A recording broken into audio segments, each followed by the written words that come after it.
नमस्कार, आप देख रहे हैं ईएमएस टीवी और मैं हूं आपके साथ कंचना। ये नजर डालते हैं उत्तराखंड की खबरों पर। उत्तराखंड में निकाय चुनाव की तारीख का ऐलान हो चुका है, लेकिन आरक्षण की अंतिम सूची पर कांग्रेस सवाल उठा रही है। कांग्रेस प्रदेश अध्यक्ष करण मेहरा ने निकायों में आरक्षण में अनियमितता का आरोप लगाया है। उनका कहना है कि बीजेपी ने अपने हिसाब से सीटें तय की हैं। बीजेपी ने कल जो आरक्षण में परिवर्तन किए हैं वो बड़ी चालाकी से और बहुत ही धूर्तता के साथ किए हैं। जहाँ जहाँ उनको खुद की कमज़ोरी लग रही थी वहाँ अपने मन मुताबिक किए हैं। यहाँ तक कि कुछ क्षेत्रों में लगातार चौथी बार महिला सीट कर दी गई है। इस तरीके के अनेकों अनियमितताएं देखने को आ रही है। कई बीजेपी पूरी गंदगी इस इलेक्शन में करने के मूड में दिखाई दे रही है। हालांकि बीजेपी इस आरोप को बेबुनियाद बता रही है। भाजपा के प्रदेश महामंत्री आदित्य कोठारी का कहना है कि कांग्रेस के आरोप में कोई आधार नहीं है। कांग्रेस अब मुद्दा विहीन है, उनको प्रत्याशी नहीं मिल पा रहे हैं। देखिए, कांग्रेस के आरोप में कोई आधार नहीं है और कांग्रेस आज मुद्दा विहीन है, उनको प्रत्याशी नहीं मिल पा रहे हैं। कई नगर पालिकाएँ, कई नगर पंचायतें ऐसी हैं जहां कांग्रेस ढूंढते फिर रही है, उनको प्रत्याशी नहीं मिल रहे हैं। और भारतीय जनता पार्टी में ऐसी कोई भी निकाय नहीं है जहां हमारे 5-5, 7-7 कम से कम जो है दावेदार हैं। विंटर लाइन कार्यवाल को लेकर सभी तैयारियां पूरी हो चुकी है। 26 दिसंबर से 30 दिसंबर तक इसका आयोजन किया जा रहा है, जिसको लेकर शहर और जगह पर सजाया गया है और इसमें स्थानीय कलाकारों के साथ ही पद्मश्री जागर, सम्राट प्रीतम भारद्वाज, बसंती बिष्ट, रजनीकांत सीमवाल, वरुण जैन, करिश्मा शाह, मिजाज बैंड, रजत सूद, यूके रैपी बॉय और निखिल डी सोसा के साथ ही रेशमा शाह स्टार नाइट में अपनी प्रस्तुतियां देंगे। इसके साथ ही शहर के विभिन्न चौक चौराहों पर सांस्कृतिक कार्यक्रम आयोजित किए जाएंगे। विगत वर्षों की भांति इस बार भी मसूरी विंटर लाइन कार्निवाल हम प्रस्तावित है, जो 26 से लेकर के 30 तारीख तक रहेगा। और इन 5 दिनों में प्रातः 8 बजे से हमारे कार्यक्रम शुरू होंगे, जो देर रात तक रहेंगे।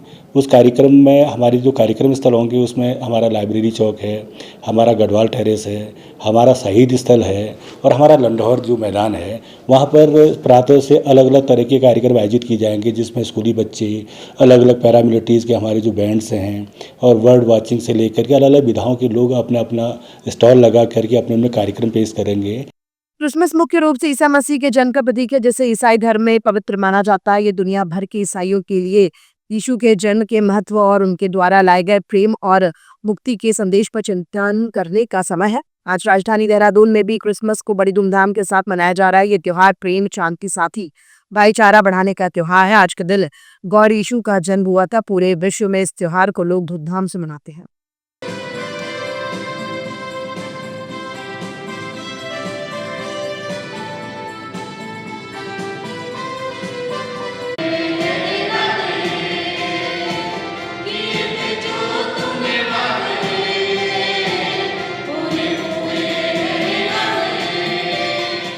जैसे कि आज क्रिसमस है, हम सब जानते हैं आज क्रिसमस है।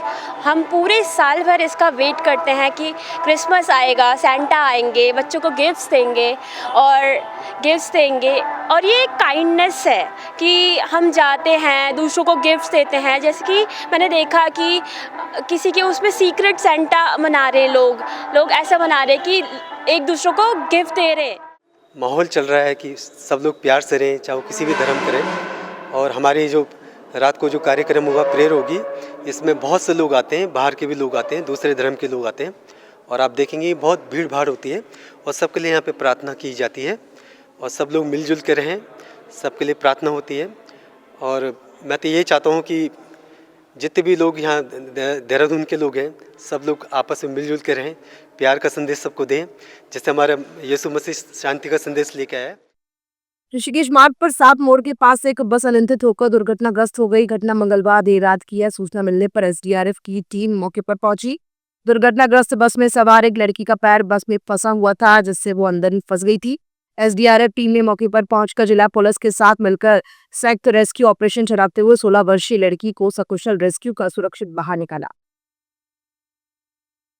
कांग्रेस प्रदेश अध्यक्ष करण मारा ने प्रदेश में निकाय चुनाव बैलेट पेपर से करवाने का स्वागत किया है। साथ ही उन्होंने कहा कि प्रदेश में बैलेट पेपर से चुनाव अगर निष्पक्ष हो तो ही सही है, नहीं तो कई जगह देखा गया है कि कई जगह चुनाव में अधिकारी ही बैलेट पर मोहर थोपते हुए नजर आए। तो इस तरह का वाकया प्रदेश में ना हो कि अधिकारी सरकार के इशारे पर बैलेट पेपर का दुरुपयोग कर चुनाव को गलत तरीके से सत्ता पक्ष को फायदा पहुंचाए।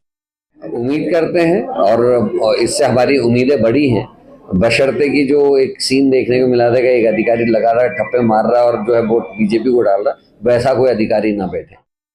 भारतीय जनता पार्टी प्रदेश कार्यालय में अटल बिहारी वाजपेयी जन्म शताब्दी वर्ष सुशासन के रूप में मनाया गया। दरअसल आज अटल बिहारी वाजपेयी का 100वां जन्म दिवस है और आज से देश भर में पूरे वर्ष भर बीजेपी उनके जन्म दिवस को सुशासन के रूप में मनाएगी और विभिन्न कार्यक्रमों का आयोजन करेगी।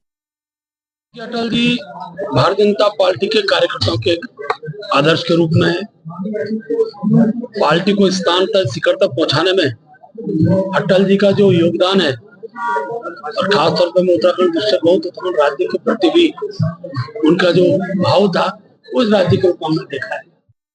राज्य में निकाय चुनाव को लेकर उम्मीदवारों के आवेदन 27 दिसंबर से शुरू हो जाएंगे, जो 30 दिसंबर तक चलेंगे। ऐसे में अब प्रत्याशियों के नाम जारी करने को लेकर भाजपा मुख्यालय में रायशुमारी जारी है। ऐसे में पर्यवेक्षकों की रिपोर्ट भी देखी जा रही है, जिसको लेकर भाजपा संगठन मंत्री राकेश सिनेनवाल ने कहा कि क्योंकि संगठनात्मक दृष्टि से भाजपा के 19 जिले हैं और प्रशासनिक दृष्टि से 13 जिले ऐसे हैं, मैं बारी बारी से पहले कमाऊ और फिर गढ़वाल के जिलों की रिपोर्ट देखी जा रही है। पार्टी का विशेष ध्यान जिताऊ उम्मीदवार पर है और आखिर में जिनका भी नाम तय किया जाएगा सभी उनके लिए जोर शोर से काम करेंगे। चुनाव डिक्लेयर हो गए हैं और आचार संहिता भी लग चुकी है। पार्टी की एक व्यवस्था है, व्यवस्था के अनुरूप पर्यवेक्षक जो भेजे गए थे उनके द्वारा जो रिपोर्टें आ रही हैं वो प्रदेश को आ रही है। प्रदेश में उनका आकलन किया जा रहा है। आकलन करने के बाद उनमें से कौन कार्यकर्ता जिताऊ है, किसके पक्ष में कार्यकर्ताओं का समर्थन अधिक है या जनता के बीच में किनका अच्छा काम है, इन सब बातों को लेकर बैठक हो रही है। बैठक के उपरांत पार्टी जो है फिर से रायशुमारी कर जो है टिकट डिक्लेयर करेगी।